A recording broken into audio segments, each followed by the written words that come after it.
out. We're really pumped.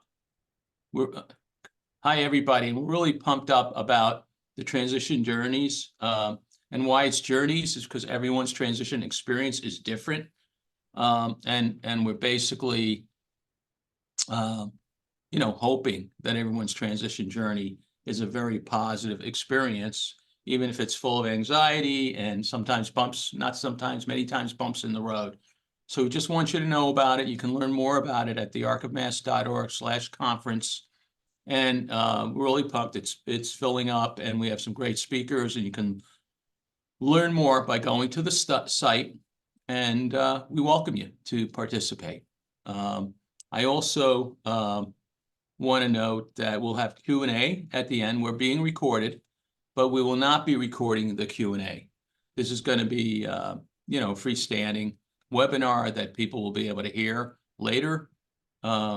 It's really a top-level webinar around transition, and I'm really excited about Andrea presenting on this. So let me introduce Andrea. She is the Director of Family Support at the Arc of Greater Haverhill-Newburyport. She has been working in the human services field for over 20 years in various roles. Andrea brings extensive experience working with people with intellectual, developmental disabilities, autism, and their families. And she has a background in education. She's fully versed in transition to adulthood process and has been for the past nearly decade. And she's also completed the ARC at School's Advocacy curriculum and the Parent Consultant Training Institute, an intensive training program to provide families and professionals the solid foundation in special education laws and procedures. And that's offered through the Federation for Children with Special Needs. So she's got both of those behind her, the National ARC School Advocacy curriculum and the Parent Consultant Training Institute from the Federation, our friends at the Federation. So that's great.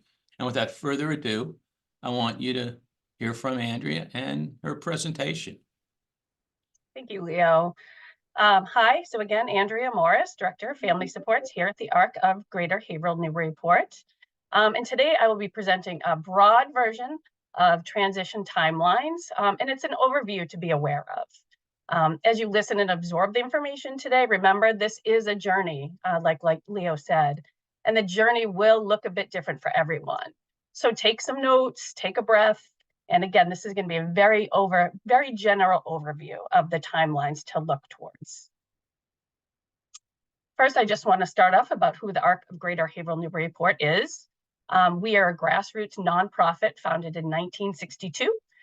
We are here to advocate with and for individuals with intellectual and developmental disabilities, and we just celebrated 60 years last year. We provide customized and individualized supports and services in a home or community setting. So for that, we are very unique. We are one of 18 ARCs in Massachusetts and 730 in the country. And of course, we stand united with the Arc of Massachusetts, thank you, Leo, to enhance the human and civil rights of all persons with disabilities.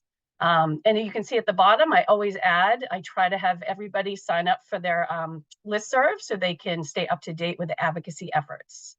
And throughout the presentation, you'll see blue underlined links. These slides will be shared with you after the presentation, so you can click through the ones that interest you or you want to learn more about. I also wanted to highlight, again, I'm the Director of Family Supports. I oversee a DDS Family Support Center. So I just wanted to highlight what that is in case you don't know what that is. DDS is an acronym for the Department of Developmental Services. And DDS is primarily an adult service agency, but a person can become child eligible as well. The lead agency is the student's funding district until the student is no longer receiving public education. So this is a slide about what family support centers do. And again, to access a family support center, you need to be, an individual needs to be living at home with a person with a developmental or intellectual disability. And there are 52 centers throughout Massachusetts. And again, in this link, if you're not from the Merrimack Valley, you'll be able to find your center. That top tier, services available to anyone. We offer information and referrals. We offer family trainings, family networking, and can support the eligibility application for DDS. Those that are found eligible for DDS, there's a little bit more intensive services you can get, and that includes service navigation, recreation activities, some more community connections and resources, and potentially flexible funding. So I just like everyone to know what the differences are for the Family Support Center. So let's get into it. What is transition planning? Transition planning is about planning for life. And again, it is a journey. I've been doing this for over 9 years, and every day I learn something different. So again, just take a breath and think about where your student is at this moment in time, and think about how you can think about their future and some of the stuff we'll be talking about today. You know, in Massachusetts, transition planning begins at the age of 14 for those on an IEP. That's part of the law. Coming in fall of 2024, you will see a new IEP coming. So for those who haven't seen it, there is a link here that you can click through to check it out. The good thing about the new IEP is that transition planning will be embedded into the new IEP. Currently, the IEP is set up with a tool called a transition planning form. So moving forward, the IEP is going to be embedded with transition planning. So beginning at age 14, the student is invited to the IEP meeting as a full member of the team in any capacity. And we always say start early for the best outcome. So you're here, that's wonderful. So you're going to learn a little bit today and hopefully learn more as you continue to either go to the conference or learn more about some of our webinars that we present. So this is from the Department of Education. I love this visual model. I'm a visual person, but if you really want to focus on the dark blue in the person, so the dark blue is really you guys as family members, community, and adult services. That's going to be the future. It's ever going. It starts now, whatever age your student's at, and it's going to be through the lifespan. You guys are going to be circling your individuals through the lifespan. That second tier, the light blue, is more of the school piece. And then that middle one is the self-determination piece, which is about the person. And of course, that's what we want to highlight because it's about the person with our support as parents, educators, and professionals. We just mentioned self-determination. So what is that? It is choice-making, decision-making, problem-solving, goal-setting, self-regulation, self-advocacy, and self-awareness. The more self-determined the student can be, the better the outcome as adults. Simple choices is a great way to start. The role of the student in transition planning. Participation in the IEP meetings helps students build their self-advocacy skills, gain awareness of their disability, modifications and accommodations they're receiving, and they can take a more active role in the meeting any way that they can with their IEP overall. Preferably student-led when it's appropriate. We know that's not always appropriate, but any way they can participate, whether it's a photo, whether it's a PowerPoint, a song, anything to make it about that student. The role of the parents and caregivers. Of course, parents and caregivers have the most important role to play in transition planning. They're the primary collaborators with their student, the school, and their community. They provide the essential information regarding their students' strengths, weaknesses, needs, preferences, and interests. Often, they are the key individuals who can articulate clear and realistic outcomes for the student's future. And they're encouraged to attend every IEP meeting and invite people that can help define the student's vision. So you are able to invite anybody that you feel would help think about the student's future. So it could be another teacher, it could be a therapist, it could be your neighbor, anybody that can help understand the person, the student, and kind of their future and building that network of support.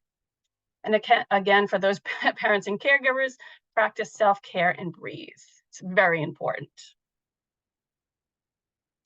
We get into now turning 18, which is age of majority. Don't panic. You know, age of majority is when a student is legally considered to be an adult, even if they have a disability. So this is called the age of majority. In the eyes of the law, they assume adult rights and responsibilities regardless of the disability.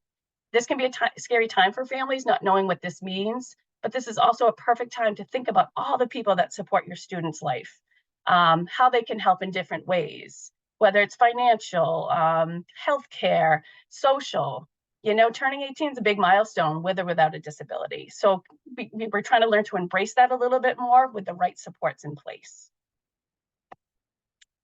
So the turning 18 checklist, and again, this is not an exhaustive list, and this is meant to be a guideline of things to think about as your student is turning 18. Healthcare transition, that's a big one, thinking about how they're going to go from their pediatrician maybe to a new PCP, and also their specialist, right? That's a big transition for some of our individuals. Considering connecting with your local independent living center. Applying for Social Security, they can apply at 1 month after they turn 18.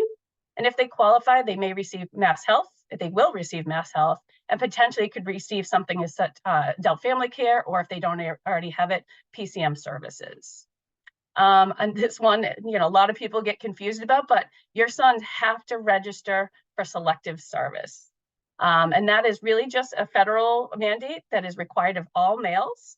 So it's important. They're quick links. They're quick, easy things to do. You'll see them in the links when you receive the presentation. Make sure that a Chapter 6.8 referral has been completed if needed. Apply for Section 8 housing voucher or other state assistance, again, if needed. Think about future plannings, wills, special needs, trusts, all of that stuff. You're trying to think about what is my son or daughter or person going to need short-term, middle-term, and long-term planning. With this also, you could set up an ABLE account and think about transportation resources, including driving for those that are able, and register to vote. We all know this is a really important year. So make sure your son or daughter or person you're supporting is registered to vote and that they're able to vote this year. And another important one is applying for a Mass ID card. You can start applying for those at the age of 14. And it's critical to have a picture ID for any person, and it makes them feel really empowered to have a picture ID on them at all times.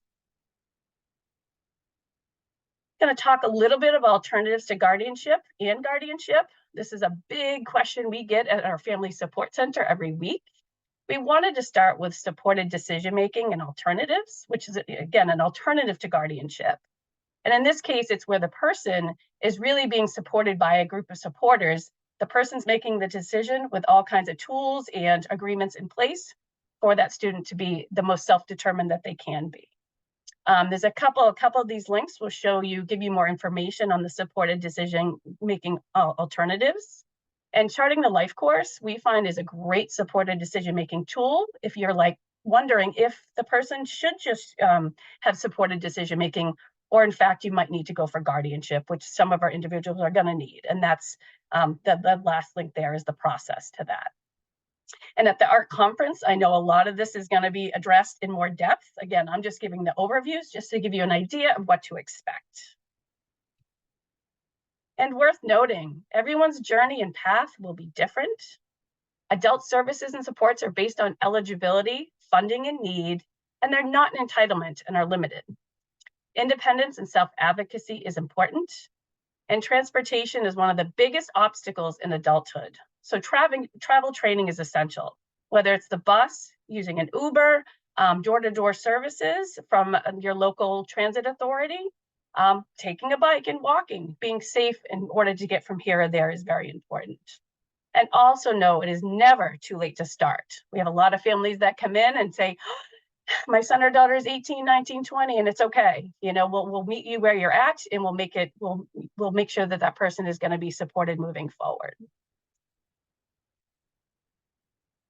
And that's my presentation formally. And here's my contact information. If anybody has any questions, you can reach out to me or Leo. But I do know we're going to be opening up to questions, which I know a lot of people probably have a lot of questions. All right, this is great. We said it was tips, and it has tips, but I'm sure you're going to have questions about some of these categories that Andrea played out with you. And we are going to stop the recording at this point. I just again want to thank everybody that's attended. And if you want to drill down deeper with Andrea, we welcome those questions now.